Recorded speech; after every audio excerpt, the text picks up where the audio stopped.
Bonjour à toutes et à tous et bienvenue dans l'Orne, une nouvelle fois, le département du 61 pour participer au plus gros objectif de ma deuxième moitié de saison, à savoir le Tour de l'Orne. Une des courses les plus importantes du calendrier de fin de saison. Le plateau est très bien fourni, il y a énormément de très bons coureurs. C'est une course par étape qui va se faire sur 2 jours. Mais pour la première étape, vous le voyez, on va de l'est du département en partant de Sainte-Gauburge pour se diriger vers l'ouest et la station thermale de Bagnoles-de-l'Orne avec un circuit final très difficile. Il y a 130 km de course avec pratiquement 1800 mètres de dénivelé positif, c'est monstrueux, il va falloir que je m'accroche, c'est parti. Au départ de la course, je suis très mitigé. Évidemment très heureux de participer à la course car tout le week-end, je vais parcourir des routes que je connais par cœur, que je connais depuis que je suis tout petit. C'est incroyable. Et d'un autre côté, ça va pas du tout physiquement. Alors je me suis préparé depuis un bon mois et demi spécifiquement pour cette course. Ce matin, en me levant, je sens que je viens de me bloquer le dos au niveau du haut des lombaires.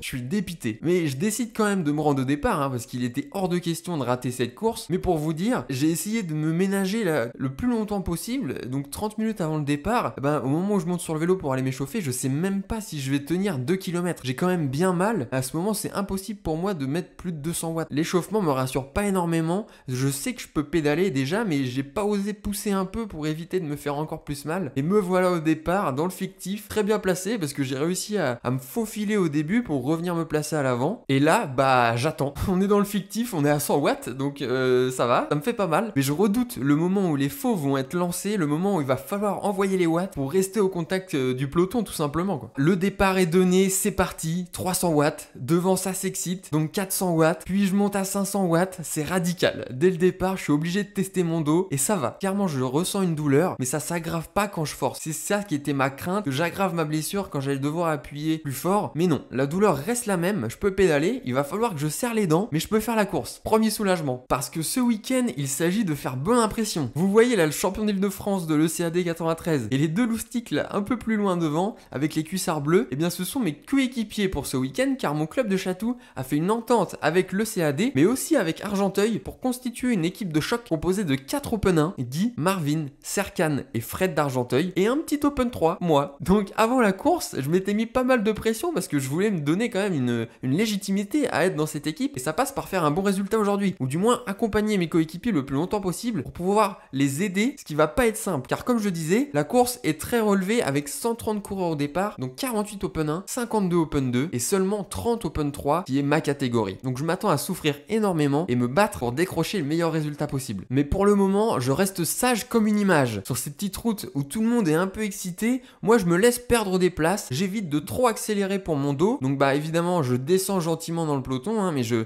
m'inquiète pas parce que en ayant vu le profil de l'étape aujourd'hui, tout le monde était d'accord pour dire que la course allait réellement commencer autour du kilomètre 40 et le début des côtes avec en point d'orgue la côte de la Croix-Madame qui risque de faire beaucoup de dégâts, donc il faut que je m'économise un maximum pour le moment avant d'atteindre cette difficulté. Plus de 15 minutes de course et ça va de mieux en mieux, je commence à être bien chaud, donc la douleur diminue petit à petit, j'ai encore une gêne dans le bas du dos mais c'est surmontable. Fidèle au plan que je m'étais donné, pour l'instant je suis tranquille dans le milieu du peloton avec là Guy et Serkan juste devant moi. Pour l'instant il n'est pas question de faire de folie, tranquille. Il reste encore 120 km, la journée va être longue, surtout qu'il fait très chaud encore une fois, donc il faut pas bouger. En attendant le plein de résistance, à savoir le 40-45e kilomètre. Et on y est dans le vif du sujet, il est plus question de traîner à l'arrière du peloton, il est temps de faire ses preuves et de montrer que je peux peser sur la course. C'est pour ça que là, au presque 51e kilomètre, je suis dans un contre à la poursuite d'une quinzaine de coureurs qui a réussi à s'échapper un peu plus tôt, sauf que mon équipe a Marvin et Fred qui sont au sein de ce groupe de tête, donc pour moi il est pas question de rouler à l'avant de ce groupe, d'autant plus qu'on arrive bientôt au pied de la côte du jour, la côte de la Croix-Madame, donc c'est pas le moment de griller des cartouches inutiles, il faut que je garde tout pour les 3 km de cette montée terrible. D'autant plus que peu de temps après, on se fait reprendre par le peloton, moi ça va, je suis bien, je suis prêt pour les hostilités et je suis idéalement placé pour le début de la côte, avec Victor là juste devant moi, qui lui est prêt à être adulé par tout un peuple. Allez, on va tourner sur la gauche pour emprunter cette petite route et s'enfoncer dans la forêt des Couves pour 3 km 400 à 5,6% de moyenne, avec une dernière rampe de 500 mètres bien difficile à 9%. Je suis en 15e position du peloton, prêt à me battre et au pied, le rythme est un peu frileux. Tout le monde a un peu peur, je pense, de se prendre un grand retour de bâton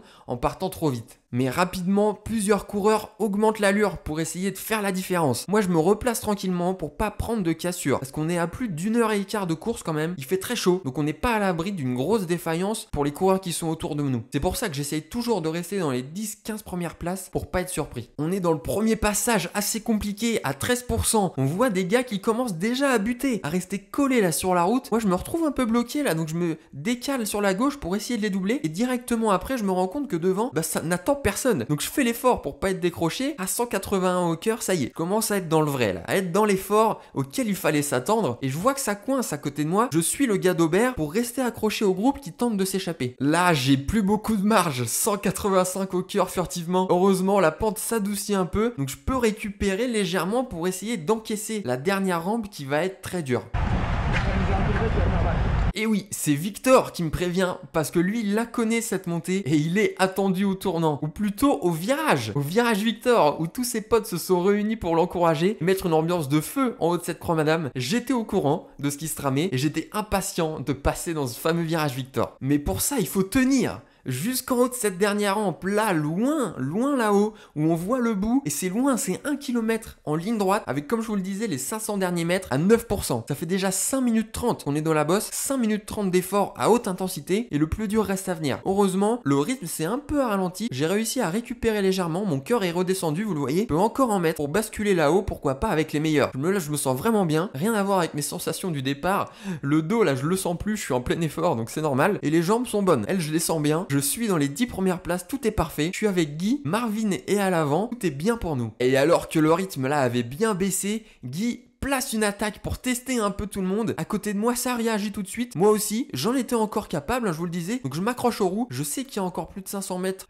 difficiles. Donc je me préserve, je reste dans les roues. Et ça y est, on est dedans, dans la dernière pente. Et écoutez au loin.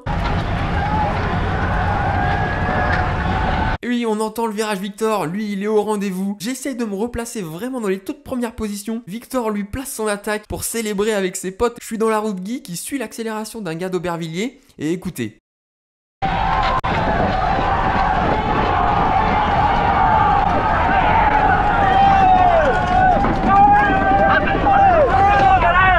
Franchement, sur le vélo, c'était incroyable. Je sentais plus les pédales. Au dernier moment, je vois ma sœur et je me décale pour récupérer un bidon. On rentre sur Victor. Là, je suis totalement à fond. 188 au cœur, c'est mon max. Je peux pas aller plus haut. Je donne tout pour rester avec Guy. Mais le gars d'Aubert, là, une fois qu'on a repris Victor, il s'assoit sur sa selle. Guy le voit et tout de suite, il en remet une couche. Le gars d'Aubert se relève. Là, je prends immédiatement un coup sur le casque. Mes watts s'effondrent. Je peux plus suivre. Mais je me retourne. Il y a quasiment plus personne derrière nous. On est monté très vite. Et en haut, on est plus que 6. Il y a un vrai trou avec le reste du peloton qui lui-même s'est disloqué en plein de petits groupes. Donc je me fusille les jambes pour accrocher la roue du coureur de Tilly là juste devant moi pour basculer avec ce groupe et pouvoir potentiellement aider Guy. Mais là, on est arrivé en haut, il faut que je souffle, je viens de produire un effort hyper violent. Avec Victor qui a basculé, qui a réussi à basculer avec nous, on se regarde. Ouais, on prend le temps de savourer la 2 secondes, on vient de vivre un moment incroyable, comme si c'était une course pro avec la même ferveur. C'était vraiment énorme à vivre. Et pendant ce temps-là, tout le monde a besoin de souffler. On est vraiment monté très vite sur la fin, sauf Guy. Lui insiste dans la descente et qui prend instantanément 5 mètres sur le deuxième coureur du groupe. Et c'est 5 mètres. Et ils sont pas gros, mais petit à petit, ils vont devenir 10 mètres, puis 20 mètres. Et derrière Guy, les mecs se regardent. Et oui, parce que dans les roues, là on est bien, moi je suis à 0 watts, mais devant celui qui se prend le vent, et dans la descente, il doit pédaler. Et là, ça a rien à voir. C'est rien là l'écart qui nous sépare de Guy. Avec un bon coup de collier, on pourrait rentrer facilement, mais avec l'ascension qu'on vient de faire, personne n'a envie, ou plutôt personne n'est capable de faire cet effort. Moi évidemment, je joue le jeu de Guy, je relais pas les gars de mon groupe, je laisse Guy lui se débrouiller tout seul, je sais qu'il en est capable de rentrer en solo sur l'échappée, puisqu'au sommet de la bosse, ils étaient plus très loin de nous. Et là, c'est terminé. Ah, c'est fini. Les gars ne veulent pas faire l'effort eux-mêmes. Donc ça se regarde, ça hésite. Et plus ils hésitent, plus les secondes avancent. Et plus l'écart avec Guy s'agrandit. Mais alors qu'ils essayent d'organiser la poursuite en prenant des relais, moi je vais désorganiser le groupe en prenant la file montante des relais comme si j'allais prendre un relais. Mais au moment où c'est à moi de relayer, je passe pas. Ce qui fait que ça coupe la file montante et la file descendante pour perdre un maximum de temps pour que Guy s'échappe. Parce qu'il est encore à portée de fusil. Il faudrait pas qu'une dizaine de coureurs d'un seul coup se mettent à embrayer. Donc je fais en sorte de toujours rester en 2e ou 3e position pour éviter qu'un groupe solide s'organise et mette une grosse marche en avant. Et ça marche plutôt bien. Voilà, là ça commence à s'agacer, ça commence à agacer tout le monde, et quand vous vous faites engueuler, c'est bon signe. C'est que je fais bien mon travail d'équipier, qui est de les embêter, parce que mine de rien, Guy là il creuse plus beaucoup l'écart. Je me dis mince, est-ce qu'il est en train de coincer ou... Là parce qu'il est quand même contre 5 ou 6 coureurs qui essayent de faire l'effort, donc c'est compliqué pour lui. Moi je fais vraiment tout pour éviter qu'ils mettent un maximum de coups d'accélérateur. Mais à un moment ils en ont marre. Et Guy a très bien tenu, il a forcé jusqu'au bout, jusqu'à ce qu'ils abdiquent. Et là ça y est, on est à 0 watts en roue libre, c'est terminé, plus personne ne veut prendre le relais. Et vu qu'on roule plus, une partie du peloton est revenue sur nous et certains coureurs essayent d'en profiter et tentent de créer un nouveau groupe de contre. Donc je réagis immédiatement pour éviter qu'un nouveau groupe se détache, pour laisser Marvin et Guy, qui maintenant sont à l'avant, avec le maximum d'écart entre eux et nous. Mais très vite, là, ça se relève devant moi. 1h30 de course. À ce moment, il y en a de moins en moins qui veulent faire des efforts. Et donc, les tentatives se coupent assez rapidement. On est quasiment à la mi-course. Et honnêtement, très honnêtement, je pensais que ma course était terminée, que le peloton allait jouer battu, laisser les hommes de tête qui ont réussi à s'échapper se jouer la victoire, et nous de notre côté, terminer plus tranquille et garder des munitions pour demain qui s'annonce très dur aussi. Et c'est ce qui s'est passé, à un petit détail près, ou plutôt à 3 petits détails près. Et les voilà, les 3 petits détails. Serkan, mon coéquipier, Gaël Daubert, et moi, le 3e larron, incapable de leur prendre plus d'un relais de suite. Ils étaient beaucoup plus forts que moi, et moi j'étais cuit, parce que ça faisait bientôt 30 km qu'on était sortis du peloton tous les 3. On avait au moment où on part, 1 minute 40 de retard sur le groupe de tête, d'une vingtaine de coureurs. Pour moi c'était impossible qu'on rentre, puis au bout de 10 km, on n'avait plus qu'une seule minute de retard, et petit à petit, on est rentré. Là vous avez vu les voitures qui ont été arrêtées par l'organisation, pour pas qu'on cède de leur sillage, pour rentrer plus facilement. Et Serkan, qui a pris à lui tout seul 75% des relais, était monstrueux. À la moindre petite élévation de la route, il fallait que je mette plus de 400 watts pour rester accroché.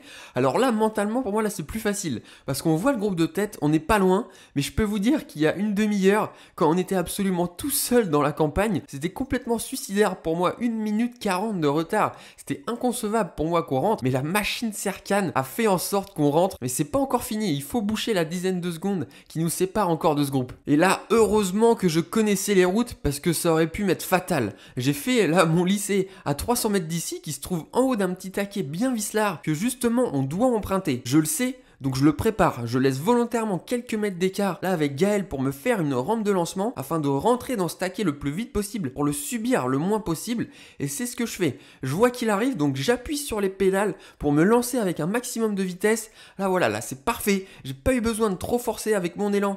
Je dépasse Gaël pour me mettre dans la route Serkan, mais il prend le virage parfaitement au millimètre là avec le signaleur à gauche et il fait une relance de fou. Je suis incapable, j'essaye je mets ce que je peux, mais faut pas que je lâche maintenant, mais heureusement il se rassoit et ralentit un peu le rythme pour que je puisse continuer de le suivre. On est quasiment rentré, il reste 50 mètres, ça va le faire. Je suis encore à plus de 180 hauteur, je suis au bord du gouffre, exténué par l'effort. Je m'excuse auprès de Serkan, là je peux pas lui prendre de relais. Du coup il se lance pour boucher ces derniers mètres restants. On arrive très très vite sur le rond-point. Il n'est pas question de perdre du temps sur les virages. C'est même là où on peut essayer de gagner du temps sans effort. Donc Serkan ne freine même pas. Il passe tellement vite qu'il tire tout droit pour passer prendre 2 baguettes à la boulangerie. Moi j'avais pas faim. Donc j'essaie de prendre le virage à 50 km/h. Ça va pas le faire, je serre mes freins de toutes mes forces, je dérape de la roue arrière et je tape le trottoir. C'est passé. Par contre dans cette histoire, j'ai perdu la route Serkan qui s'envole vers le groupe de tête. Moi je fais ce que je peux, j'essaie de me décaler pour prendre l'aspiration de la voiture, mais elle s'arrête, dommage. Je suis livré à moi-même.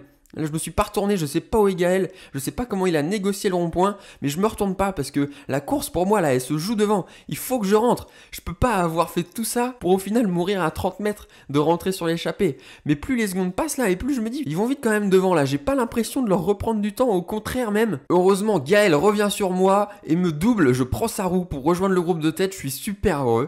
Je viens de reprendre 1 minute 40 sur un groupe d'une quinzaine d'openins. C'est énorme. Bon, maintenant, faut que je récupère. Et précisément 15 secondes après être entré sur l'échappée, Guy nous met une énorme attaque. Je suis déjà à fond, moi je suis à 184 au cœur, j'ai plus rien à donner et il faut que je reparte déjà dans l'effort, même pas eu le temps de me reposer, ne serait-ce qu'une minute. Et le problème là, c'est que je comprends la situation de la course, la situation de ce groupe qui ne collabore pas, donc c'est attaque sur attaque. C'est le pire scénario pour moi parce que je viens de comprendre que les 30 derniers kilomètres vont être très très longs, il va falloir se battre pour résister aux attaques de tout le monde. Donc la stratégie là, c'est pour le moment, c'est fond du groupe et je me laisse vivre. Là, il n'est pas question de suivre les attaques, de boucher les trous, tout ça. Je reste à l'arrière. Si je me prends une cassure, eh bien je me prends une cassure, tant pis. De toute façon, je suis incapable de faire quoi que ce soit. Et juste devant, là, ça se met des attaques de partout. Bon, il faut que je récupère parce qu'on arrive bientôt sur le circuit final où on va graffir 2 fois une bosse qui va faire très très mal en fin de course. 120e kilomètre, dernier tour de circuit et dernière bosse. J'étais déjà dans le dur au premier passage et là c'est très compliqué. Je suis sec, j'ai plus rien à donner. J'ai pris un trou avec le gros du groupe. 3 heures de course, j'ai plus de jambes. Mais littéralement, je les sens plus. J'arrive plus à forcer sur les pédales. Je me bats mentalement pour tenir parce que le reste du circuit il est plat. Donc si je tiens dans cette bosse, je sais que je vais finir avec le groupe. Mais c'est horrible. Dans le haut de la bosse, je perds la roue des 2 coureurs devant moi qui ont mis un petit coup d'accélérateur. Il faut que je m'accroche parce que j'étais dans la même situation le tour d'avant, légèrement décroché et ça avait tenu parce qu'en haut il y a une succession de virages un peu techniques qui font que les coureurs sont obligés de couper leur effort. Mais à la bascule, je peux pas tenir la roue. Heureusement là, Alessandro me double, il est plus lancé que moi pour aller rejoindre le groupe. Et le miracle des 2 virages à angle droit arrive. Je peux récupérer un peu. J'ai tenu, j'ai basculé avec le groupe qui est en file indienne. Là, tout le monde s'est mis minable pour essayer de creuser des écarts dans la dernière bosse. Mais personne n'a été suffisamment costaud pour faire la différence. On va faire un dernier tour plutôt sage. Je pense que tout le monde était rincé, on avait plein les bottes. Dans le final, les mecs vont se disputer les places d'honneur au sprint. Moi, je suis dans le fond du groupe. J'ai plus rien à donner. Je veux que ça se finisse. Je lance un sprint miséreux à 700 watts. C'est magnifique. Je veux juste accrocher le groupe jusqu'à la ligne pour éviter de prendre une cassure sur la fin quand même, ce serait dommage. Donc je donne tout jusqu'au bout pour franchir la ligne en 16e position à 1 minute 26 du vainqueur, monsieur Guy Lemonnier de Gouville qui finit en solitaire facile devant Marvin. 42 secondes derrière, le doublé pour l'équipe dans le plus grand des calmes. Quand je vous ai dit que j'étais arrivé dans une équipe de fous furieux, je vous avais pas menti, parce que Serkan, après m'avoir ramené dans le groupe de tête, termine 3e du sprint de notre groupe pour prendre la 6e place de la course. Incroyable, la journée parfaite. On prend le maillot de leader évidemment, le maillot de meilleur Open 1 et les petites casquettes de la meilleure équipe. Il y a beaucoup de choses à aller défendre demain et pourquoi pas aller chercher pour moi le maillot de meilleur Open 3 puisqu'actuellement je suis 3e. Et dans le même temps que les 2 premiers, donc il y a de quoi faire. Même si à l'arrivée, c'est pas du tout cet esprit conquérant que j'ai en tête. J'ai jamais autant souffert de ma vie. Et oui, parce que depuis la Croix Madame, je me suis pas reposé, je suis à bloc depuis le kilomètre 50. J'ai largement dépassé mes limites aujourd'hui. J'étais motivé par la course à la maison, chez moi, avec une nouvelle équipe aussi que je voulais pas décevoir. Donc je me suis arraché. Et maintenant, on va place à la récup, parce qu'il y a encore de gros efforts à fournir demain. Le dimanche matin, on débutait avec un contre-la-montre difficile de 15 km avec les 2 tiers en montée, puis le dernier tiers en descente, donc vraiment pas simple. Moi, le réveil a été très dur. J'ai préféré allonger ma récupération plutôt que de préparer correctement ce chrono. Donc je le finis à la 88e place en 23 minutes 58. La bonne nouvelle, c'est que Guy, lui, garde son maillot de leader, mais son écart s'est considérablement réduit avec les concurrents de derrière. Marvin, lui, a malheureusement perdu sa 2e place. Donc pour la dernière étape du dimanche après-midi, c'est toute l'équipe autour de Guy pour ramener le classement général à la maison.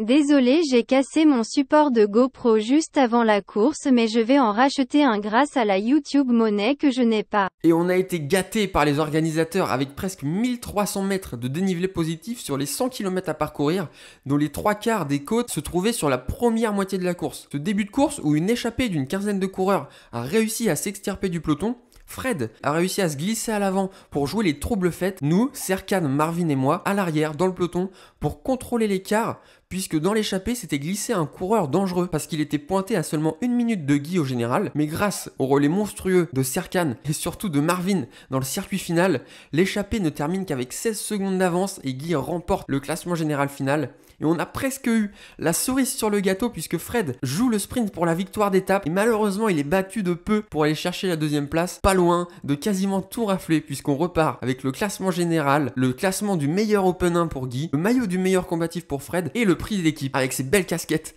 qui conclut un week-end incroyable. Je finis sur les rotules totalement lessivé mais très heureux de ce dur week-end. J'ai qu'une envie, c'est d'y retourner, donc on se dit à la semaine prochaine, ciao.